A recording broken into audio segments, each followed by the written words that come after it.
the scent of lavender, and the trail of a killer. Welcome to Eco Mysteriosa. I am your host, Rvela.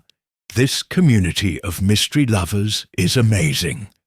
Comment where you're tuning in from. Your words make every case unforgettable. Let's begin the Lavender Killer. It was the sort of afternoon St. Mary Mead was most proud of.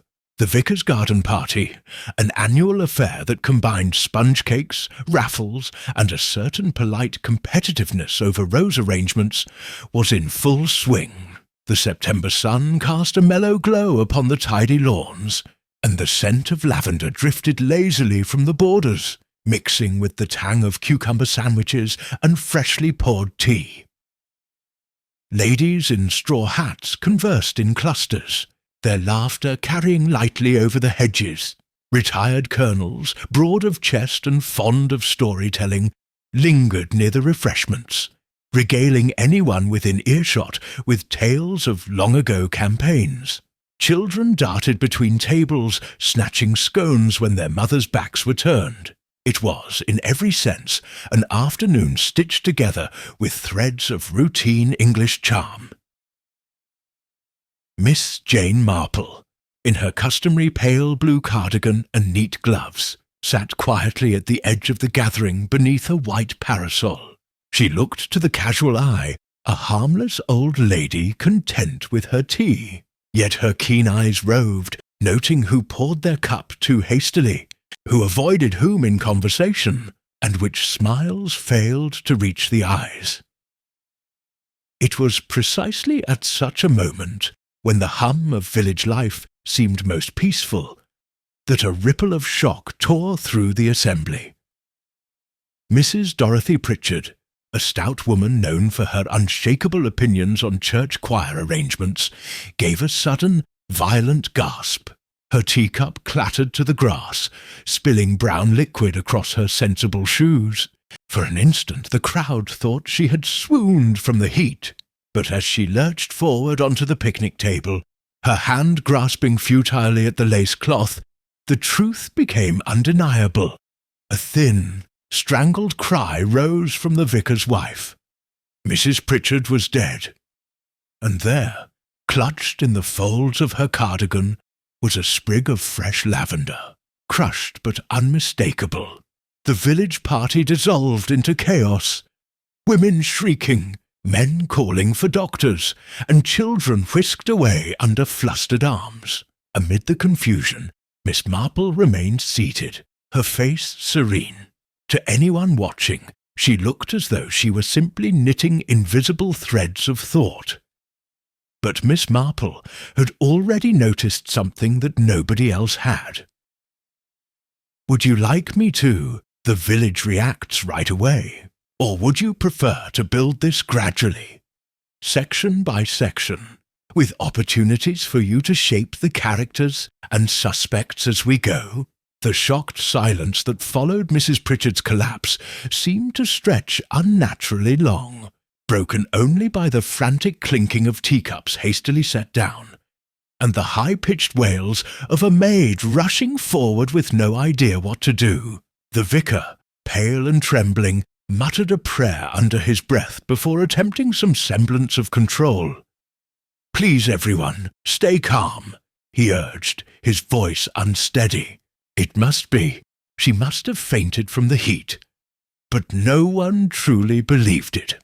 The stillness of Mrs. Pritchard's body, the oddly twisted angle of her head, and the unnatural slackness in her face spoke of something far more sinister. The sprig of lavender, bruised, its fragrance oddly overpowering in the air, slid from her lifeless hand, falling silently to the grass.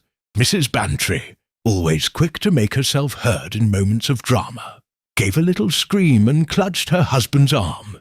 "It's poison! I've read about this sort of thing. Quite dreadful, horrid foreign poisons slipped into tea. I always said the catering this year was far too ambitious."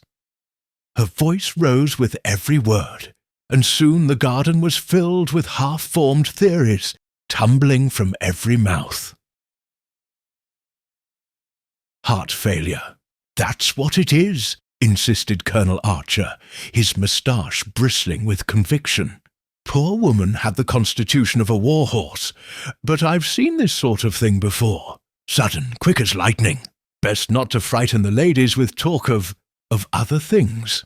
Heart failure doesn't leave flowers in your pocket, muttered Mrs. Price Ridley darkly, her sharp eyes fixed on the lavender. The gossip, quick as wildfire, leapt from one cluster of villagers to another. Everyone spoke at once, their voices overlapping in a chorus of conjecture. Had Mrs. Pritchard enemies? Who had poured her tea? Had she been quarrelling with anyone lately? Through the noise, Miss Marple sat very still, her teacup set carefully back upon its saucer. Her expression, mild and composed, betrayed nothing of her thoughts. But she had already observed 3 things of note. That Mrs. Pritchard had not poured her own tea, that Mrs. Bantry, ever the first to assume the worst, had been unusually quick to mention poison, and that a small boy, before being dragged away by his nanny, had pointed out the lavender and whispered to another child with the secrecy of one who knew something important. It was not the lavender itself that troubled Miss Marple. Flowers were harmless enough, but the fact that it had been placed deliberately, tucked neatly into the folds of the dead woman's cardigan, too neat to be accident, too conspicuous to be ignored. It was not the weapon, she was certain, but a message. By now, Dr. Haydock had been summoned from the refreshment tent, his medical bag hastily fetched by one of the verger's boys. He knelt beside Mrs. Pritchard, his hands brisk yet oddly subdued. After several minutes of examination, he rose slowly, his lined face betraying a shadow of unease. "She's gone," he said quietly, his voice carrying to the assembled crowd. "I'm afraid there's nothing to be done." The vicar's wife, pale and trembling, clasped her hands together in horror. But how, surely? It can't have been anything dreadful? Dr. Haydock cleared his throat. "We cannot say for certain just yet. It may have been sudden heart failure, yes, but the circumstances are peculiar."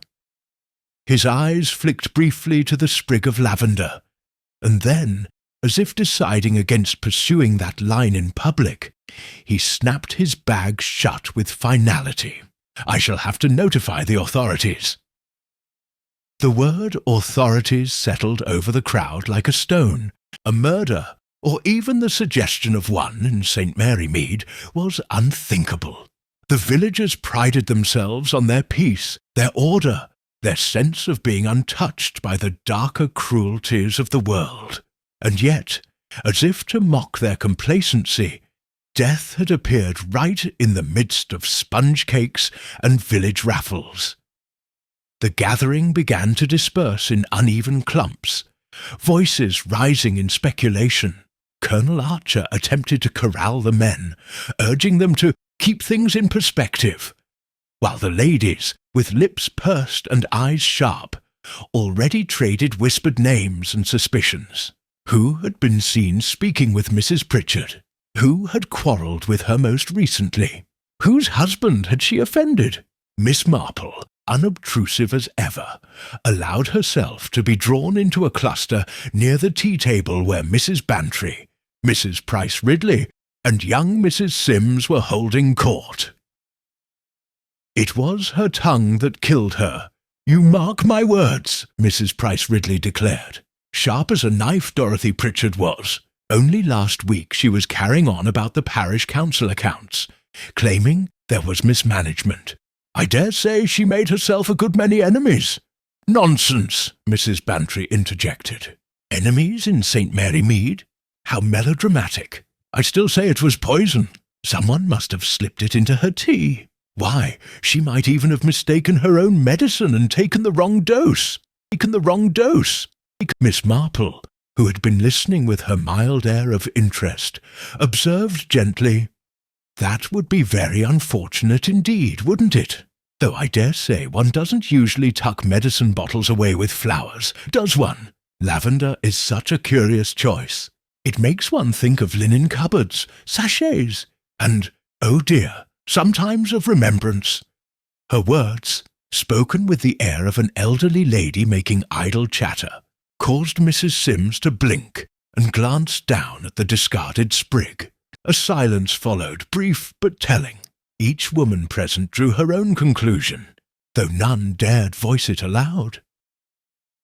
The first constable arrived not long after, a young man new to the district, flustered and red-faced with the burden of officialdom. He attempted to clear the garden, ordering people back to their homes. Some obeyed reluctantly, others lingered, desperate to catch every scrap of information. But by dusk, the vicarage lawn was empty save for the constable, the doctor, and Mrs. Pritchard's still form, soon to be taken away under solemn cover.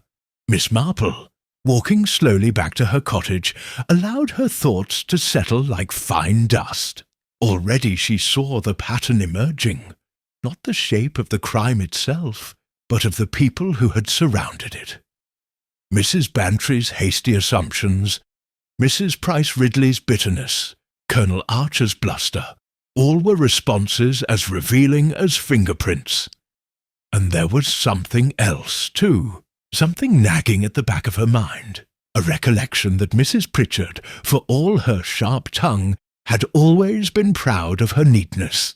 She never would have allowed Lavender to tumble into her cardigan untidily. If she had kept a sprig, it would have been in her handbag, pressed neatly, not displayed. No, someone had placed it there after the fact.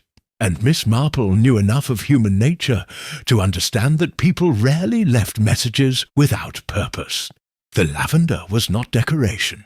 It was a signature. As the twilight deepened over St. Mary Mead, gossip wound its way through parlours and kitchens, firesides and supper tables, and already beneath the surface chatter, fear had begun to take root. For it was clear that someone in their quiet village had not only wished Dorothy Pritchard dead, but had chosen a very particular way to tell them so. Miss Marple, unassuming as ever, set her kettle on the stove. She had seen enough of life to know that darkness often wore the most innocent disguises, and she, more than most, had learned to listen for the truths hidden beneath the polite murmurs of tea and scones. The murder of Dorothy Pritchard, she knew, was only the beginning. The following morning dawned crisp and pale, a fine autumn mist still clinging to the hedgerows, when the first sounds of movement stirred through St. Mary Mead. Though the air smelled of damp earth and chimney smoke, there was a strange stillness to the village, as though the entire place held its breath. Where normally neighbours might greet one another over the clatter of milk bottles and the shuffle of postmen's steps, there was now only the heavy quiet of speculation left unspoken until doors were safely shut. Inside cottages and parlours, however, words poured forth in torrents. The events of the vicar's garden party had spread like an unchecked blaze, fanned by curiosity and sharpened by fear. Dorothy Pritchard was gone, suddenly, publicly, and in circumstances that no villager could quite name without lowering their voice. The lavender, the collapse, the doctor's quiet pronouncement, all combined into something that no one could ignore. It was not enough to say that she had died. The manner of her death whispered of something deliberate, something cunning, and such things, when they crept into the safety of an English village, always struck deeper than when they were read about in newspapers. At the neat little house on the lane, Miss Marple stirred sugar into her tea with slow precision. Her maid, Florence, bustled about the kitchen, muttering half to herself. "Terrible business it is. Poor Mrs. Pritchard, taken like that. My cousin works at the grocer's, and she says Mrs. Price Ridley came in this morning, saying it was definitely poison. Well, if anyone would know, it'd be her, wouldn't it? Always has a finger in everything." Miss Marple looked up mildly. "Poison, Florence? That's a grave suggestion. Florence shrugged, still rattled. That's what folk are saying, though some say it was her heart, and others say she had enemies. I suppose if one listens long enough, it could have been anything. Yes, said Miss Marple softly. Anything at all. Her eyes, bright and thoughtful, lingered not on the steaming cup before her, but upon the lace curtain where the morning light filtered through. Human nature, she knew, always revealed itself in times of crisis. The question was not simply how Dorothy Pritchard had died, but what her death had uncovered about those still alive. By mid-morning, the police had arrived in full authority. Inspector Craddock, a solid man with a reputation for diligence, took charge of the matter, assisted by the younger constable who had fumbled about the night before. Craddock, not unfamiliar with St. Mary Mead and its ways, found himself at once burdened and aided by the flow of village gossip. There was no shortage of opinions, yet precious little fact. He began at the vicarage, questioning those who had been closest at hand when Mrs. Pritchard fell. The vicar, flustered but earnest, repeated his insistence that it must have been sudden, natural causes. His wife, pale and trembling, added little more than vague descriptions of Mrs. Pritchard's last smile, and the way her teacup had rattled. Mrs. Bantry, however, provided ample detail, her account embroidered with speculation. I saw her take a sandwich just before she sat down, a cucumber one. I told her they were a bit heavy for this weather, but she wouldn't listen. And then that tea. I dare say it was her third cup. Mark my words, Inspector, it was slipped into her drink when no one was looking. And as for that lavender, well, it's obvious, isn't it? A warning or a mark. Quite theatrical. Craddock jotted notes, his expression unreadable. He had long since learned that in villages such as this, every woman considered herself both an authority and a detective. It was dangerous to dismiss them entirely, yet equally perilous to believe every word. Miss Marple, when called upon for her recollection, offered hers with the same quiet modesty she had shown the day before. I only noticed that Mrs. Pritchard did not pour her own tea, she said mildly. It was given to her by someone else. I could not say who, for I was sitting somewhat apart. One notices little things, you know, when one has nothing better to do than sit and observe. But perhaps it was merely kindness. People are often kind, though sometimes their kindness is not so very kind when one looks closely. Craddock gave her a sharp look, as though he suspected her words contained more than they revealed. But Miss Marple's expression was all innocence. He made a note none the less. As the day wore on, the village hummed with theories. In the shop, at the post office, and over hedges, tongues wagged relentlessly. Some said Mrs. Pritchard had recently quarrelled with the grocer over his accounts. Others whispered that she had discovered some indiscretion involving the vicar's curate. One or two, more daring still, hinted at matters of inheritance and wills. It was late in the afternoon when Miss Marple took a deliberate walk to the High Street. She made her way unhurriedly, pausing to greet Mrs. Sims, who looked as though she had not slept since the garden party. Mrs. Sims's face was pinched, her eyes darting nervously. Terrible business, Miss Marple. I keep thinking, what if it happens again? If someone could do such a thing in broad daylight, at the vicarage of all places, what's to stop them from striking elsewhere? We're none of us safe, I say. Miss Marple's tone was reassuring. There is no need for alarm, my dear. These things are not so common as that. When someone acts in such a manner, it is usually for a very particular reason. Not at random. Very seldom at random.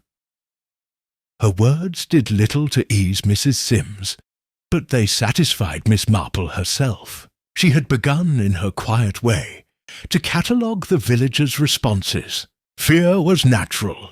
Guilt, however, often wore the mask of fear. She stopped at the grocer's, where the shop bell jingled as she entered. Behind the counter, Mr. Bartlett offered her a respectful nod, though his hands trembled as he weighed out her order. "Dreadful, Miss Marple, dreadful," he said, shaking his head. "Mrs. Pritchard was here only yesterday, arguing about the price of flour. I told her plain, I can't control London prices. Still, she wouldn't have it. You don't think—" His eyes darted nervously. "You don't think anyone would believe I had a hand in it?" Miss Marple's eyes softened. "People do say foolish things when they're frightened, Mr. Bartlett, but I always believe it's better to know the truth than to fear shadows." As she left, she tucked away another small note in her mind. Mr. Bartlett's anxiety was greater than might be expected. Was it merely the nervousness of a man whose temper had been tried by Mrs. Pritchard's tongue, or something deeper? That evening, the inspector returned to the village inn to go over his notes, while Miss Marple, knitting in her parlour, allowed the day's impressions to knit themselves into a subtler pattern. The lavender remained her chief curiosity. Such a detail spoke of intent, perhaps of pride. It was theatrical, yes, as Mrs. Bantry had said, but also pointed. Whoever had done this wanted to be noticed, and in Miss Marple's long experience, people who wanted to be noticed often betrayed more than they intended. The following day promised further questions, further secrets, but already, she thought, the outlines of truth were faintly visible. If only one knew where to look, and Miss Marple, with her quiet wisdom and her sharp eyes, knew precisely where that might be.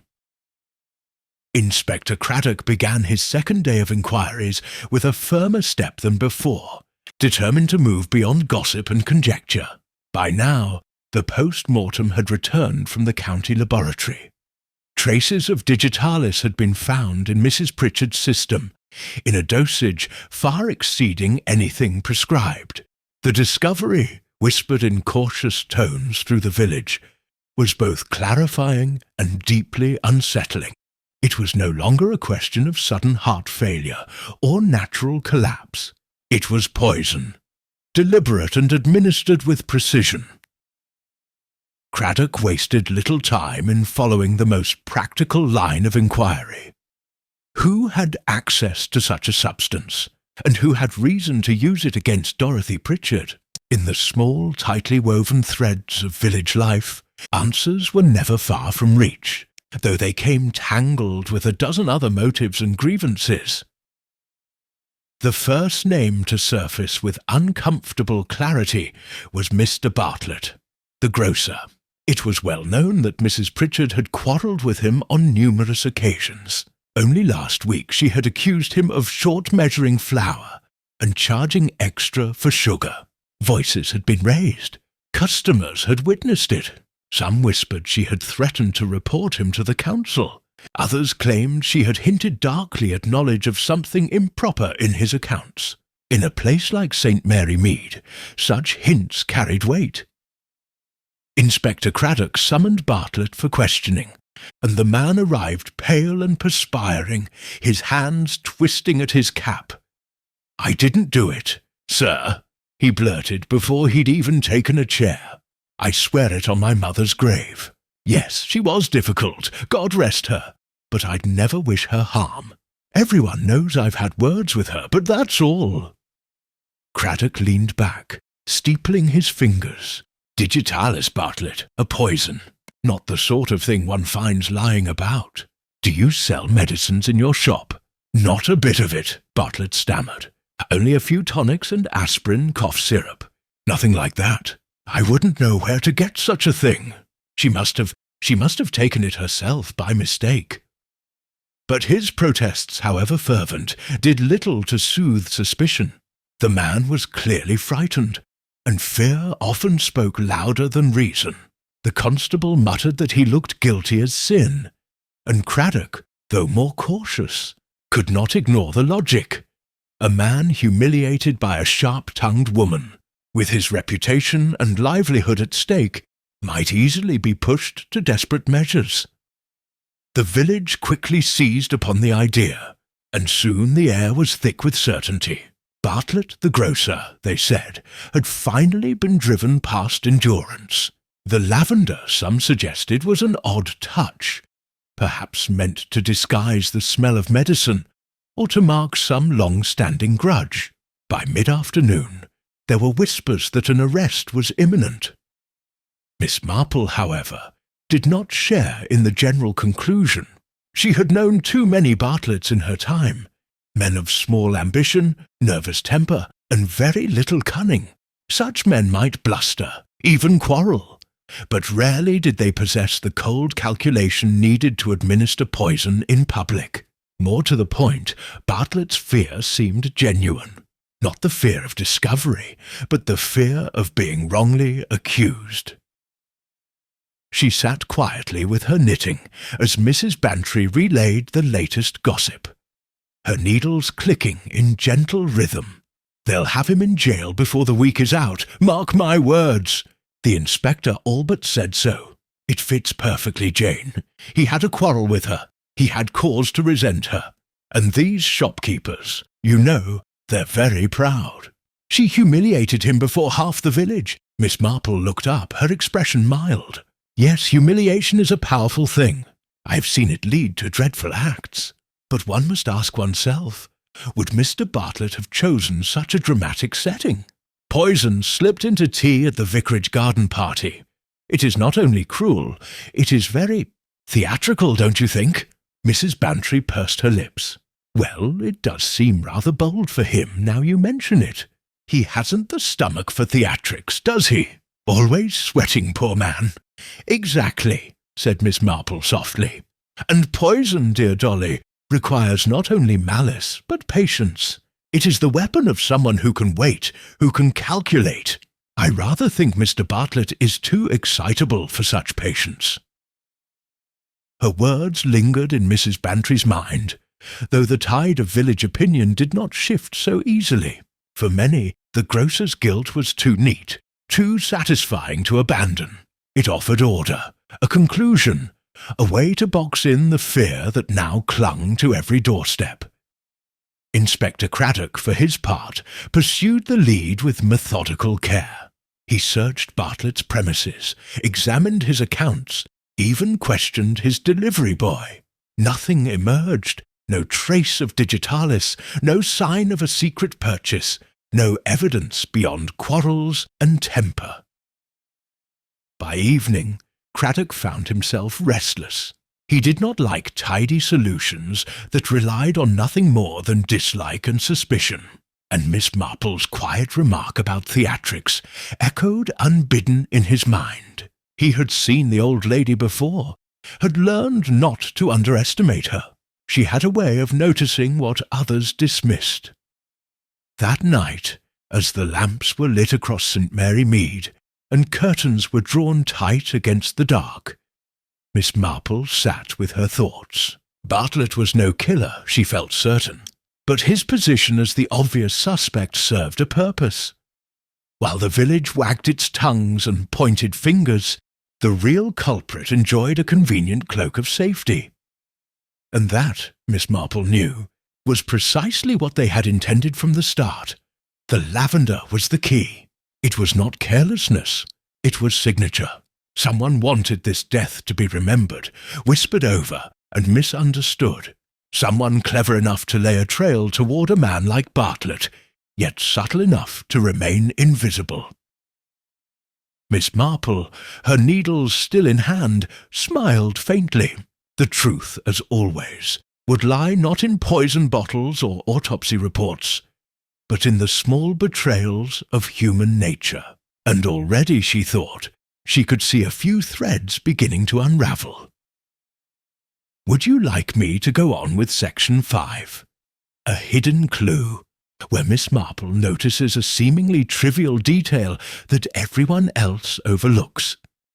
The morning after Mr. Bartlett's ordeal with the inspector, St. Mary Mead was once again alive with the restless murmur of speculation. Housewives lingered longer at their garden gates, their baskets swinging forgotten on their arms, and the postman found himself detained at every doorstep, as questions were thrust at him with equal parts curiosity and dread. Bartlett's name was still on every tongue, though the certainty of his guilt had begun to fray. Too much talk, too little proof, and in the gaps between rumour and evidence, unease spread like ivy. Miss Marple moved through her morning quietly, watering her geraniums with her usual patience, exchanging soft words with those who passed. But behind her gentle nods and kindly inquiries, her mind turned over the puzzle again and again, each detail held against the light. She had long since learned that the truth of a crime often lay hidden not in what was shouted aloud, but in what slipped by unnoticed, trivial to most, but damning to the one who knew where to look. It was as she sat with her knitting later that day, recalling the precise sequence of events at the garden party, that a small recollection nudged her thoughts. Mrs. Pritchard had not been seated alone when she took her last cup of tea. She had been at the table with Mrs. Sims and Colonel Archer, both of whom had been speaking animatedly. Colonel Archer booming out a tale of India, Mrs. Sims fluttering nervously about the raffle prizes. Mrs. Pritchard had laughed. Oh yes, Miss Marple remembered the laugh, short and sharp, like a bark. And then she had reached for her teacup, the one she had not poured herself. Who had poured it? The detail was small, easily lost in the flurry of that sunny afternoon, but Miss Marple remembered the faint scrape of china, the careful placement of the cup by a hand not Mrs. Pritchard's. She remembered because Mrs. Pritchard, never gracious in such matters, had muttered a complaint about the sugar being too heavy.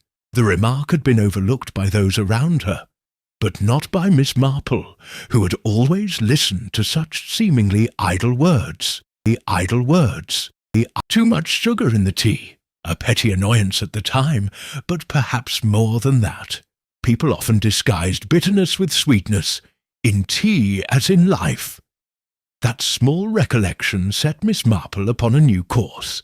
She rose, donned her neat hat, and made her way with unhurried steps to the vicarage, where the vicar's wife still fluttered like a pale moth in the wake of the tragedy. Mrs. Clement greeted her with gratitude, ushering her in with an air of one desperate for company to keep away the shadows. "Oh, Miss Marple, it's been dreadful. I can hardly bring myself to look at the lawn.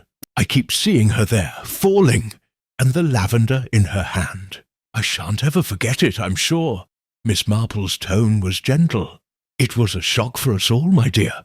But tell me, do you recall who poured Mrs. Pritchard's tea that last time? You were nearer than I." Mrs. Clement furrowed her brow, struggling to remember. Why, yes, I believe it was Mrs. Sims. She's always so quick to help, you know. She'd been fussing about with the cups and sandwiches. She insisted Mrs. Pritchard take another cup, though Dorothy, well, she wasn't in the best of tempers that day. Poor woman. "Indeed," murmured Miss Marple, filing this gently away.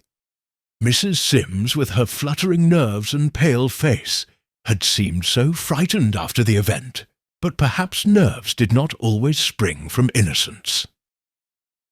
Later, at the grocer's, Miss Marple's unobtrusive questions yielded another small but telling detail. One of the delivery boys, barely more than 12, mentioned seeing Mrs. Sims buying sugar earlier in the week. An unusually large quantity, far more than her household could reasonably require. He said it innocently, in the way children repeat everything they see. But the note lodged firmly in Miss Marple's mind. Sugar, again. Too much sugar in the tea. And Mrs. Sims, whose hands had placed the fatal cup before Dorothy Pritchard. That evening, as Inspector Craddock sat hunched over his papers, Miss Marple paid him a visit. He received her with the polite wariness he always afforded her, for he knew from past experience that her observations, however gently phrased, often cut deeper than his own reports. "I wouldn't want to take up your time, Inspector," she said, folding her hands neatly in her lap. "Only I was thinking of Mrs. Pritchard's last tea. She did remark, I believe, on the sweetness."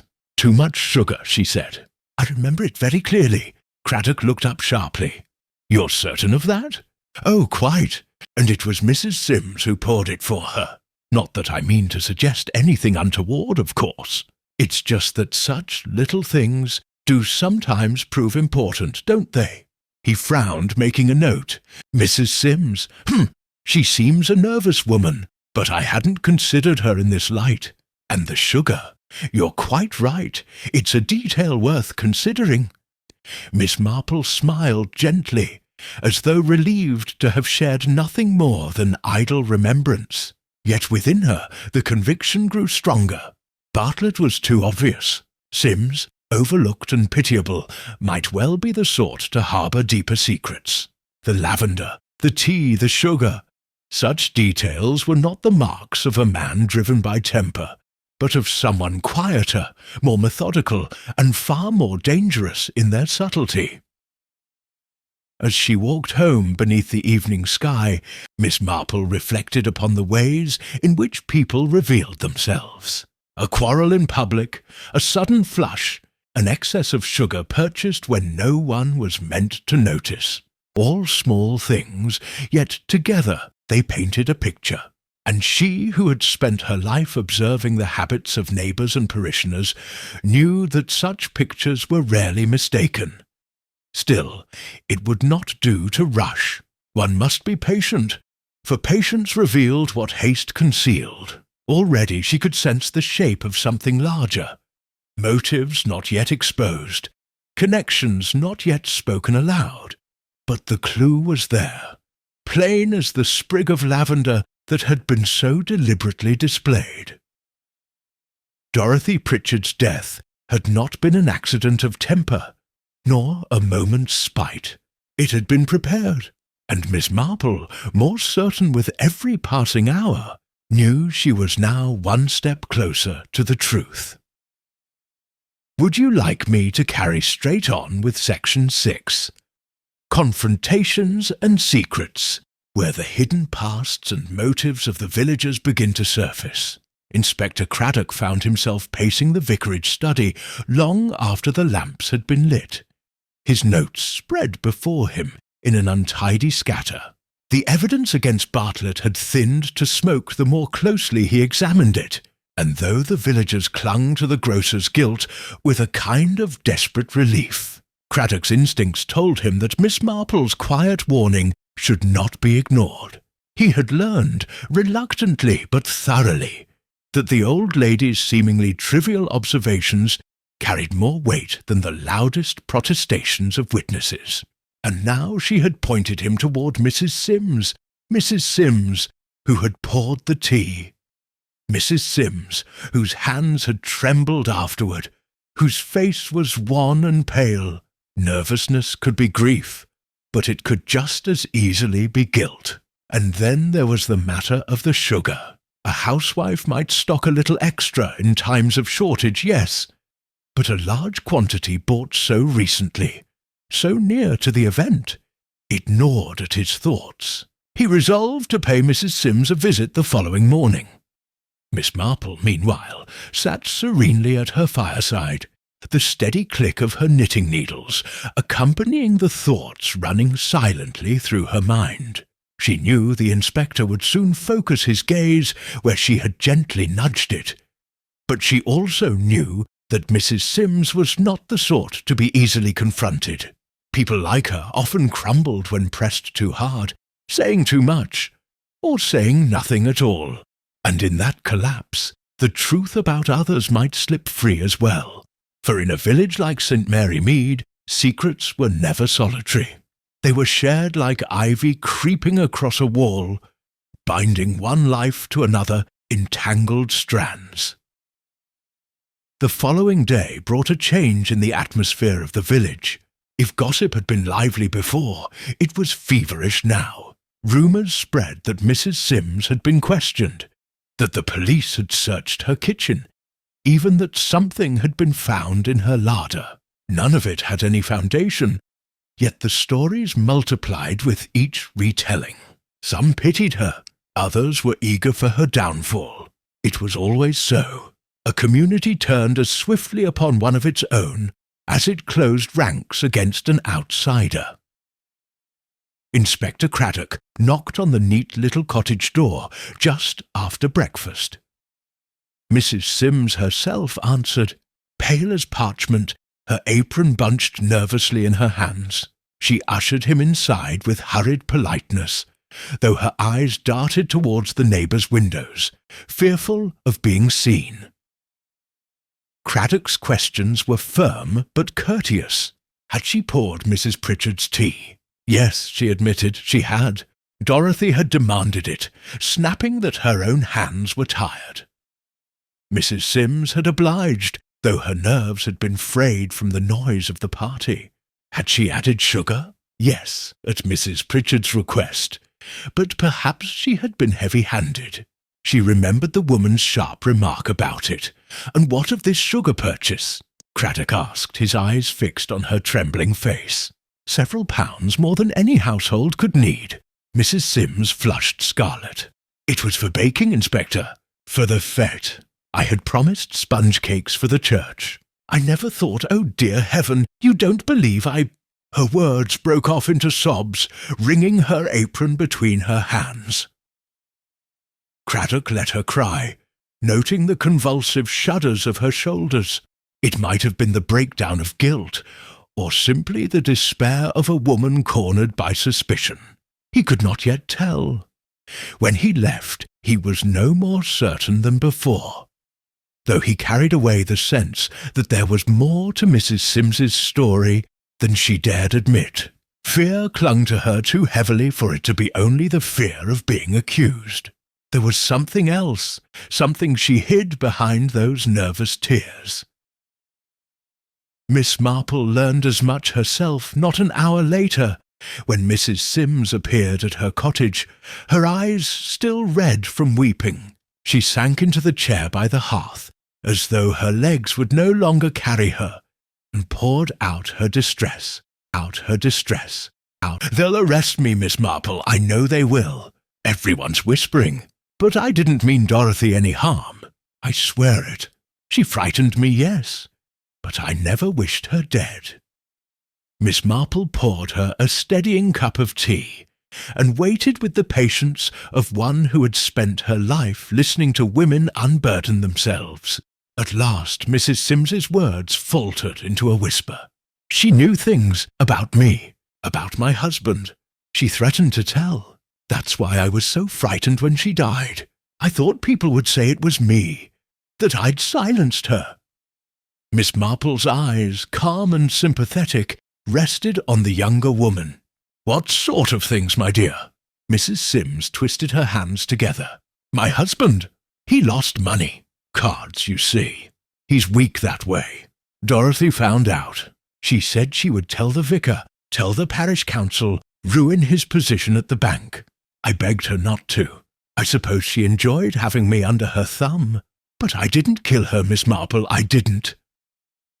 The confession added a new strand to the web.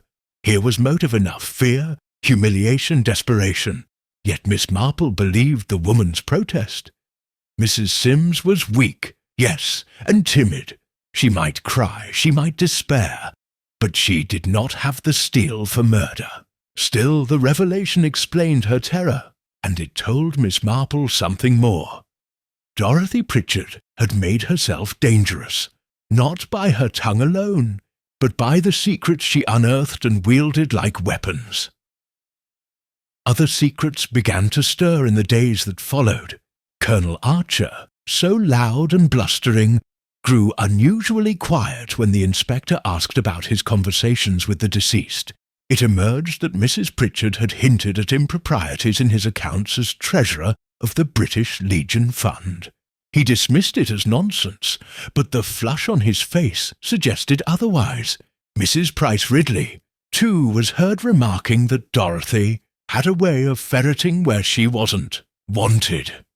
She herself had clashed with the woman over charitable, subscriptions and the matter of a servant girl's dismissal. Everywhere Miss Marple looked, she saw traces of resentment, hints of old quarrels, the small grudges that in village life accumulated like dust in corners. Dorothy Pritchard had not been loved. Indeed, she had been feared. Her death had left relief in its wake as much as sorrow. But who among them had taken the final step, turning grievance into murder? That was the question Miss Marple held delicately in her thoughts as she went about her quiet routine. The lavender remained the greatest puzzle. Why place it in the dead woman's hand? What meaning lay in that symbolic touch? Miss Marple thought of lavender in sachets, in linen drawers, in graveside wreaths. It spoke of memory, of concealment, of the domestic sphere. It was a woman's flower, a housekeeper's flower. Was it intended as a signature or a taunt? She remembered, too, the little boy at the garden party who had whispered about the lavender before being pulled away by his nurse. Children often noticed what adults overlooked. It might be time to find that child, to ask, with the gentle art of a grandmotherly question, what he had seen. And so, while Inspector Craddock pressed his suspects with formal questions, Miss Marple continued her own investigation in the quiet parlours and gardens of St. Mary Mead, listening, observing, and storing away each revelation. She knew that soon the truth would rise to the surface, not through science or deduction alone, but through the unguarded confessions of human weakness. For murder in a village was never the work of strangers. It was always the outgrowth of secrets long planted, and Dorothy Pritchard, with her sharp tongue and sharper eye, had uncovered more than she was ever meant to. The lavender was not only a clue, it was a message, and Miss Marple, with her gentle persistence, was drawing ever closer to understanding precisely what it said. Would you like me to move directly into Section 7? Another twist, where a new revelation, or perhaps even another crime, reshapes the investigation. The village awoke to unease so thick it seemed to settle on the very air, heavy as the mist rolling off the fields. Dorothy Pritchard's death had not faded into hushed recollection, as sudden deaths sometimes did. Instead, it lingered sharper with every retelling. Suspicion had shifted from Bartlett the grocer to poor Mrs. Sims, then fanned outward toward anyone who had ever crossed Dorothy's sharp tongue, which meant nearly everyone in St. Mary Mead. People glanced more warily at one another across their garden hedges, and conversation stopped abruptly when footsteps approached. Fear had taken root, and in fear's fertile soil secrets sprouted. Inspector Craddock, harried and tired of sifting through gossip, resolved to press the matter further. He called again on Mrs. Sims, his questions circling more pointedly than before. But though she wept and protested, she revealed no new fact beyond her desperate fear of exposure over her husband's gambling debts.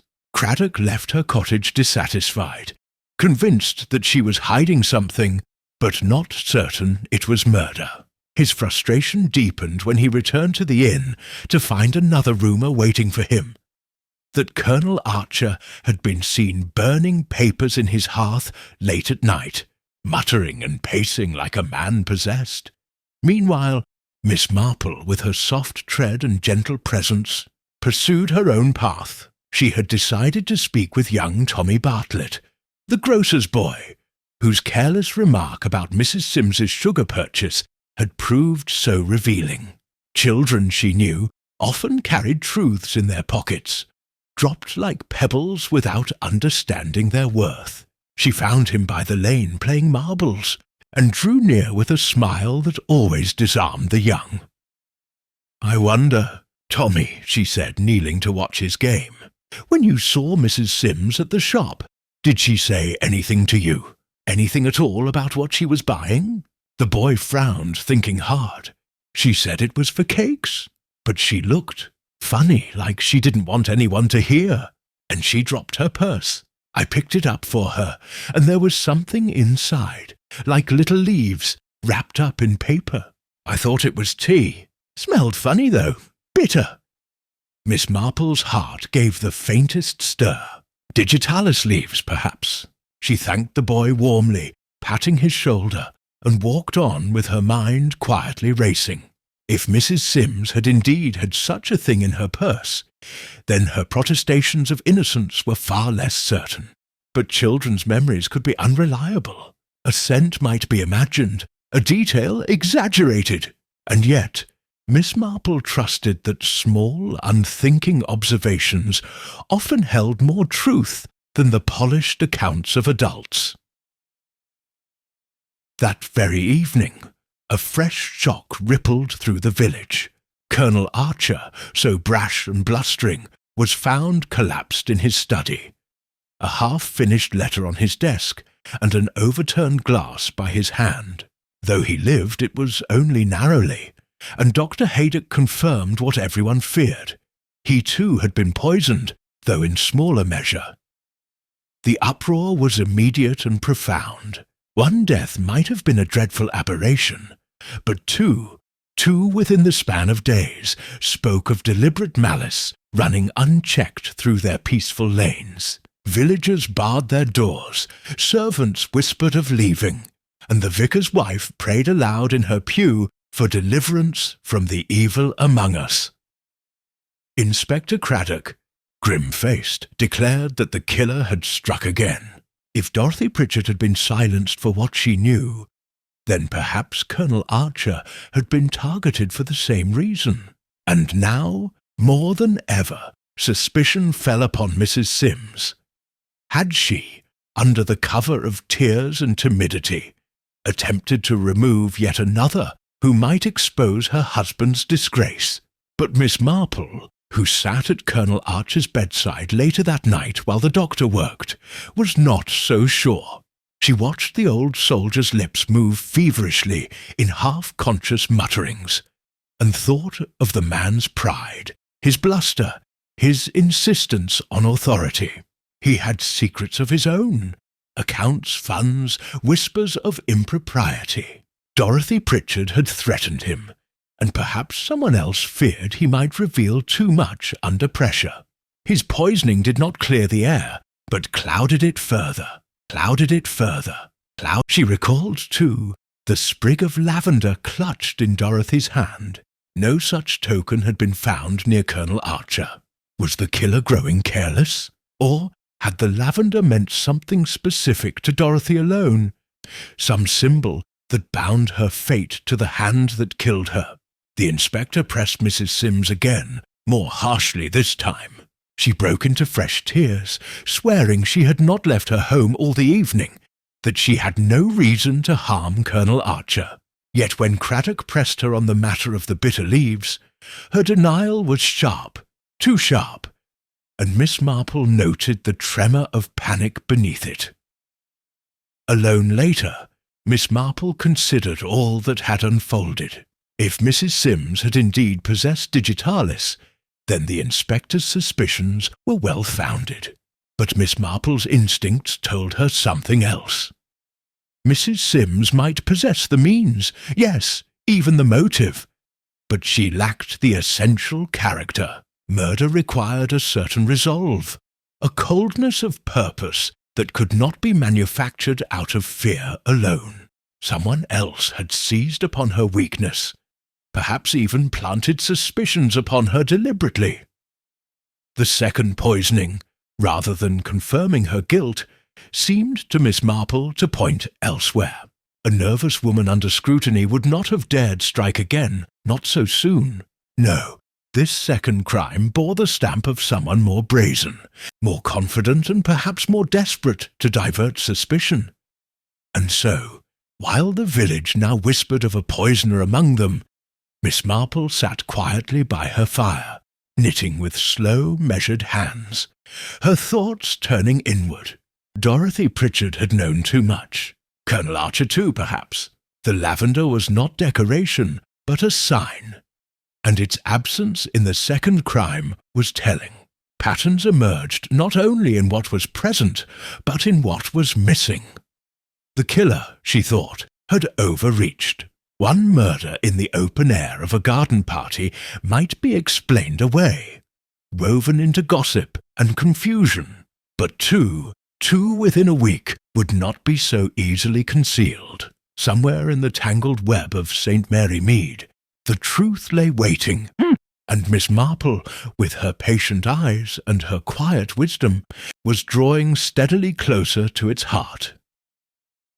Would you like me to move directly into Section 8? Miss Marple's final test, where she begins her subtle psychological probing of the prime suspect, quietly manoeuvring them toward a revealing reaction. The poisoning of Colonel Archer had cast a deeper shadow over St. Mary Mead than even Dorothy Pritchard's death had managed.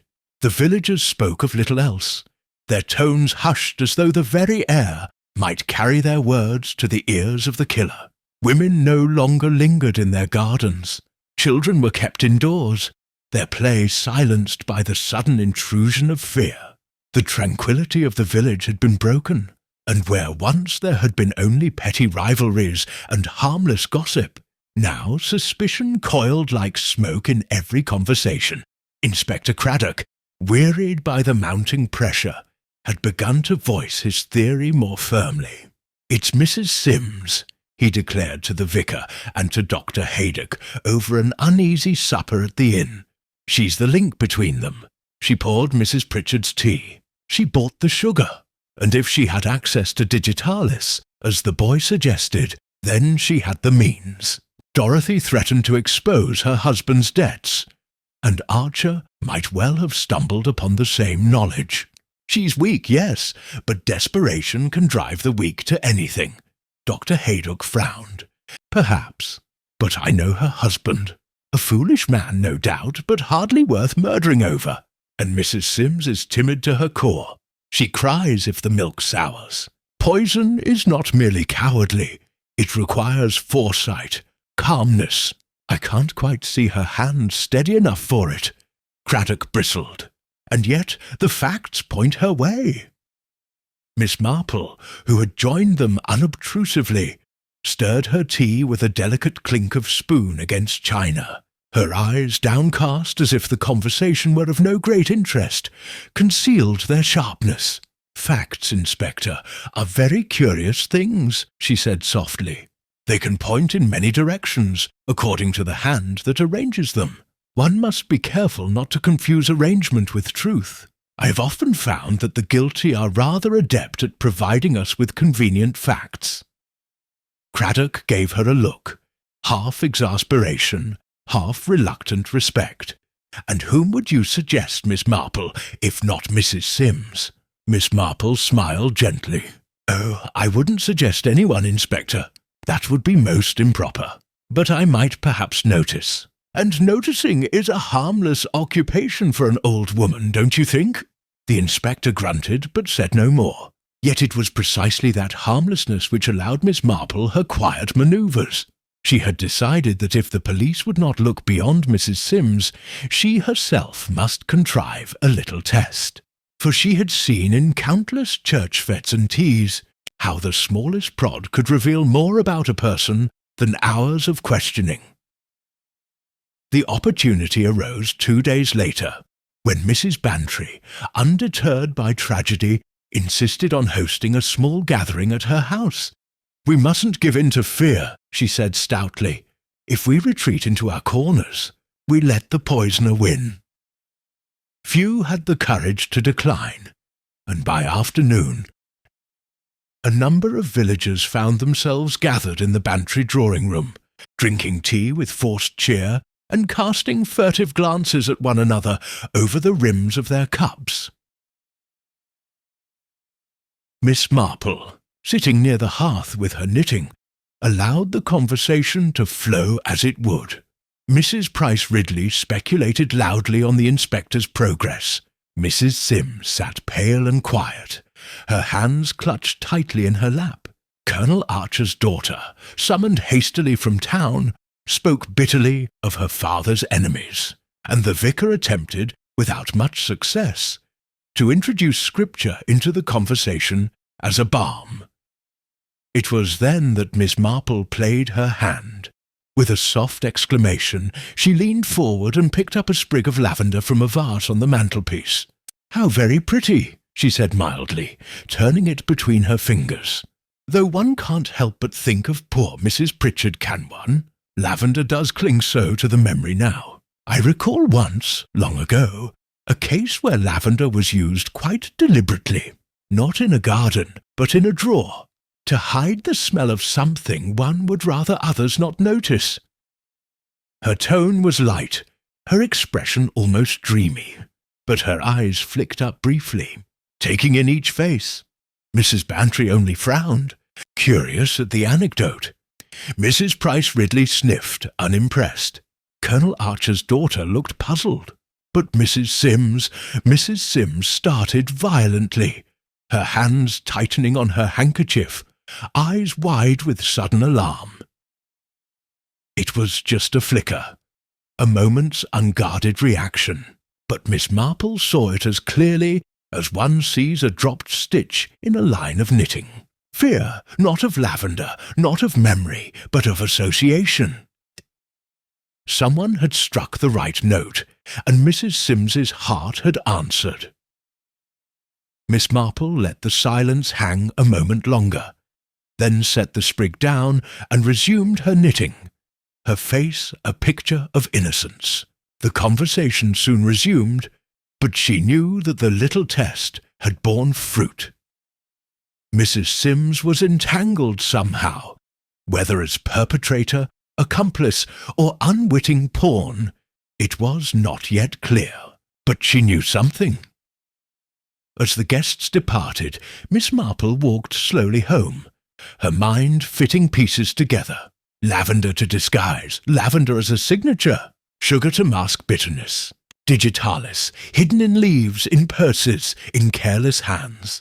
And always, behind it all, Dorothy Pritchard's sharp tongue, prying open the secrets of others. Someone had silenced her, and then, fearing exposure, had turned upon Colonel Archer. The pattern was not yet complete, but it was forming, as surely as a design emerged from her needles when the last row was stitched. She thought again of Mrs. Sims's reaction.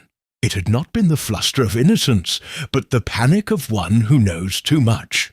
The inspector might think he was closing in on her guilt, but Miss Marple suspected something subtler. Mrs. Sims was hiding, yes, but perhaps hiding for someone else.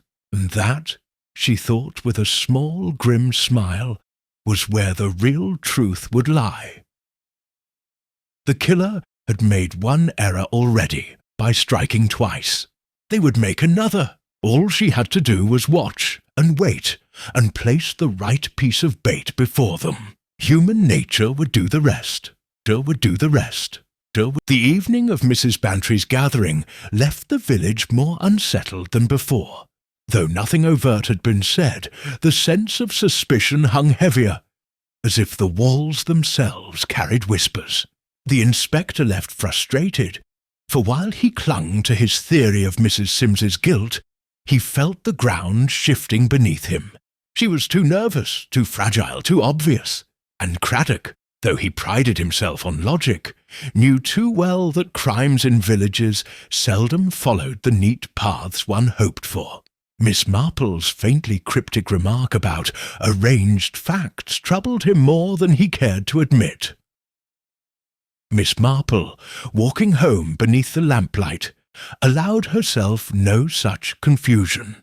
She had seen Mrs. Sims's tremor when lavender was mentioned. It was not the terror of guilt, but the terror of knowledge. The knowledge of someone else's crime. Knowledge too dangerous for her timid heart to bear. If Mrs. Sims had been the hand that poured the tea, then it was not her own mind that had guided it. She was afraid of being caught, yes, but more afraid still of what had already been revealed to her. The following morning brought clarity in a form Miss Marple always valued. Conversation, seemingly idle, laced with truth. She called upon Mrs. Price Ridley, who was as sharp-tongued as Dorothy Pritchard had been, though with less wit and more malice. Over tea and rock cakes, Mrs. Price Ridley confided that she had seen Mrs. Sims speaking quietly with Colonel Archer on the evening before his collapse. Begging him she was, the older woman said with relish, crying and clutching his sleeve like a servant girl. I couldn't hear the words, but it was plain she was desperate. Oh, she'll hang, you'll see. All that weeping isn't innocence, it's guilt. Plain as day. Miss Marple smiled faintly and let her talk, but within her mind the picture sharpened. Mrs. Sims pleading with Archer, Archer burning papers in his hearth, Dorothy Pritchard threatening exposure. A thread ran through it all, one that others had not noticed: money. Debts, accounts, funds hidden or misused. The quarrels were not only personal, they were financial, and in such matters motives ran deep. Inspector Craddock, growing impatient, resolved to press for an arrest. He came to Miss Marple's cottage that afternoon, seeking, almost in spite of himself, her approval. She had the means, the opportunity, the motive, he said grimly. I can't keep chasing shadows. If I act now, perhaps the poisoner will be caught before they strike again. Miss Marple looked up from her knitting, her blue eyes calm. And yet, Inspector, you must ask yourself, why the lavender? Why once and not again? Why make a display of it with Mrs. Pritchard, but not with Colonel Archer? Such things are rarely accidental. They are messages, and messages are meant to be read. Craddock scowled. And what message do you read in it, Miss Marple? She folded her hands over her knitting, her voice as gentle as if she were speaking to a child. That Dorothy Pritchard was not killed out of panic or desperation. She was killed with deliberation, and the lavender was left as a mark, almost as though the murderer wished us to see it, to remember it. Colonel Archer, on the other hand, was attacked in haste, perhaps even in fear. You see the difference, Inspector. One is a performance, the other a precaution. He stared at her, his pen poised above his notebook. Then you believe there are two hands in this? Miss Marple shook her head slightly. Not two hands, one, but one who grew frightened after the first success. A murderer bold enough to leave a signature at first, then desperate enough to abandon it when the police drew close. The inspector sat back, troubled. He wanted to dismiss her words, but the conviction in her tone gnawed at him. That evening, Miss Marple acted. She invited Mrs. Sims to her cottage under the pretext of needing help with some mending.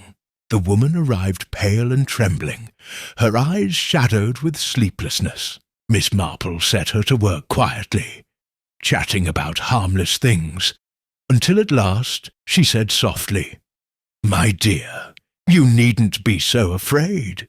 You are not a murderer, but you know who is. Mrs. Sims's needle slipped from her hand, her breath catching audibly. Tears welled in her eyes. I can't say, she whispered. I daren't. He'll ruin me, ruin us all. Miss Marple laid a gentle hand over hers. But he already has, my dear. Dorothy Pritchard saw to that when she threatened you, and Colonel Archer nearly revealed it himself. The truth will out whether you speak or not. Better that it comes through you with honesty than through another dreadful death. Slowly, painfully, Mrs. Sims began to talk. She told of late-night visits from Colonel Archer, who had pressured her husband into questionable dealings with parish funds. She told of Dorothy Pritchard discovering the irregularities, using her knowledge to taunt and control. And she told of the one man who had most to lose if those secrets came to light. The very man who had played the village buffoon, hearty and loud, blustering his way through suspicion, Colonel Archer himself. It was not Mrs. Sims who had poured the poison into Dorothy's cup, but Archer who had contrived it, slipping the digitalis into the sugar bowl earlier that day, knowing Mrs. Sims's nervous hand would serve as the perfect cover. When Dorothy died, Archer believed himself safe, but fear gnawed at him. When the inspector's questions grew too close, when whispers began to circle around his finances, he attempted to end the trail by silencing suspicion itself. With another dose of poison, this time too clumsily administered, Miss Marple listened in silence, her face composed, though her eyes burned with quiet triumph. At last she said gently, "You have been very brave, Mrs. Sims.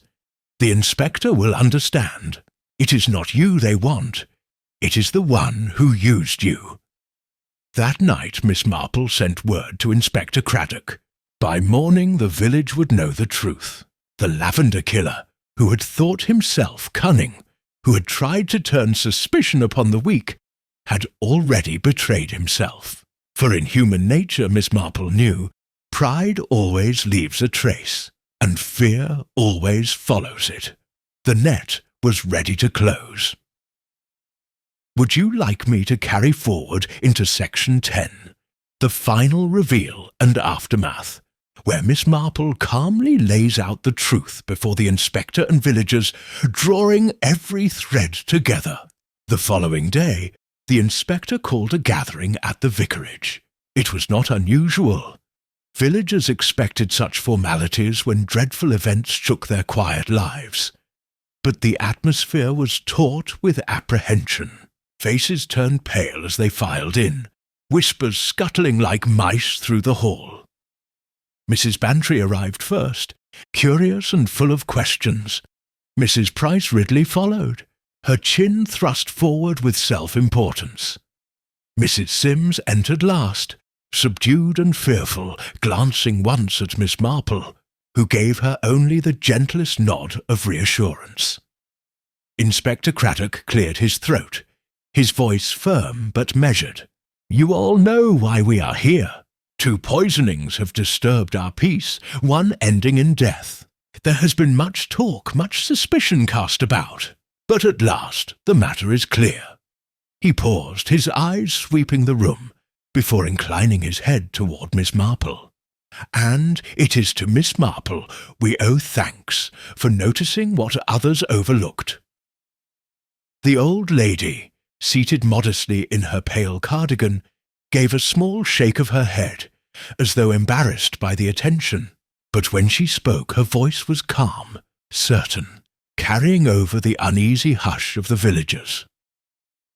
"Dorothy Pritchard was killed with poison placed in her tea," she began, "but the true clue was not the poison itself. It was the lavender, a sprig, placed in her hand so conspicuously that no one could ignore it. That was not accident. It was theatre.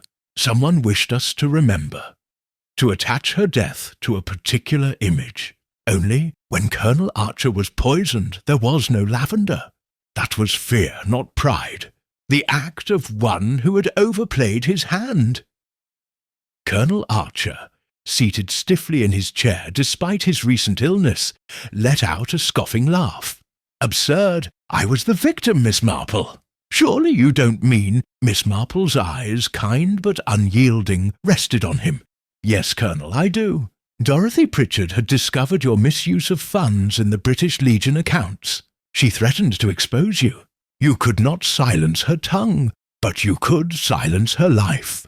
You chose the vicarage garden party for your stage, knowing that in such confusion suspicion might fall elsewhere. You slipped the poison into the sugar beforehand, trusting that Mrs. Sims's nervous hand would deliver it, and her timid manner would make her an easy target for suspicion." Mrs. Sims gave a stifled sob, burying her face in her handkerchief. Miss Marple went on, her voice steady as knitting needles clicking through a pattern, clicking through a pattern, clicking. "But fear betrayed you, Colonel. When gossip began to circle closer, when your accounts lay under scrutiny, you tried again, clumsily this time, hoping to cast suspicion further still. Poisoning yourself a little, yes, but in smaller dose, enough to survive. A bold trick, but a foolish one. You thought to pose as victim twice over, to deflect all blame. Only you forgot that pride always leaves its mark. The lavender was your signature, your flourish. You left it for Dorothy, but you dared not leave it again when you struck at yourself. Inconsistency, you see, is more damning than any fingerprint. The room was silent. Colonel Archer's face reddened, his moustache quivering as though seeking a defence that would not come. He began to bluster, to deny, but the weight of eyes upon him and the inspector's hard stare left him faltering. Craddock stepped forward. "That's enough, Archer. We've examined your accounts. The discrepancies are clear, and Mrs. Sims has already spoken of your late-night visits, your threats, your demands for silence. The game is over," the colonel sagged, his bravado collapsing like a punctured drum. He muttered something about honour, about sacrifices unrecognized, but no one listened. The constable stepped to his side, and the once proud soldier was led away, his heavy steps echoing in the hall. A sigh of release seemed to pass through the villagers. Fear lifted, replaced by the murmur of astonishment, of relief, of shame at their own suspicions wrongly cast. Mrs. Sims wept openly now, but with gratitude rather than terror, clutching Miss Marple's hand as though it were a lifeline. Later, when the crowd had dispersed and calm returned to the vicarage, Inspector Craddock lingered with Miss Marple. "I'll never understand how you saw it so clearly," he said, shaking his head. "The rest of us, we chase after evidence, after statements. And you, well, you sit and knit, and somehow the truth comes out." Miss Marple smiled, her needles clicking once more. "It is really quite simple, Inspector. People behave in patterns. Pride, fear, vanity, resentment, they are all very human, very ordinary. One has only to watch and to remember. Dorothy Pritchard, poor woman, was too observant for her own good, but she forgot that pride is more dangerous than malice. Colonel Archer's pride betrayed him long before his poison ever could." She sipped her tea, her expression serene. Outside, the village resumed its ordinary hum. Children laughing once more, neighbours greeting one another in tentative relief, life returning to its rhythm. Yet beneath it all lingered a quiet unease, a reminder that even in the most peaceful lanes, darkness might bloom like lavender among the roses. Miss Marple, ever composed, laid aside her knitting and gazed out at the tidy garden beyond her window. Human nature, she reflected, was endlessly surprising and endlessly the same. And with that thought, she reached for another ball of yarn, for there was always another pattern to unravel.